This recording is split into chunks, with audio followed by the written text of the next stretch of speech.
বিরোধী দলনেতা প্রকাশ্য মঞ্চ থেকে একাধিকবার ঘোষণা করেছিলেন যে অভিষেক বন্দ্যোপাধ্যায় যে সেবাশ্রয় প্রকল্প করছে তার পাইপই হিসেব নেব, কোথা থেকে টাকা আসছে, চিকিৎসক কারা আসছেন, সমস্ত কিছু আমাকে হিসেব দিতে হবে। সেটা নিয়ে কি বলবেন? আপনি কোন চ্যানেলে কাজ করেন? আনন্দবাজার থেকে। খালি জিজ্ঞেস করুন যে আপনি হিসাব নেওয়ার কে কে হিসাব নেবে অথরিটি, হিসাব নেবে হাইকোর্ট, হিসাব নেবে আমার কাছে ইনকাম ট্যাক্স, তদন্তকারী সংস্থা নিতে পারে। আপনি এইটুকু জিজ্ঞেস করুন যে আপনি হিসাব নেওয়ার কে, আপনাকে অধিকার কে দিয়েছে? আপনার নামের পিছনে অধিকারী রয়েছে তার মানে এই না যে যা ইচ্ছা অধিকার আপনার গজালো।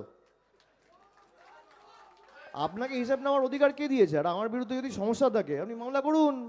আপনার ইডি সিবিআই তো 6 বছর ধরে আমার পিছনে লেগে রয়েছে। এই বুড়ো আঙ্গুল কেশাগ্র স্পর্শ করতে পারবে না। বুক ঠুকে এই নন্দীগ্রামের মাটিতে প্রতি বছর 17টা করে ক্যাম্প করে যাব।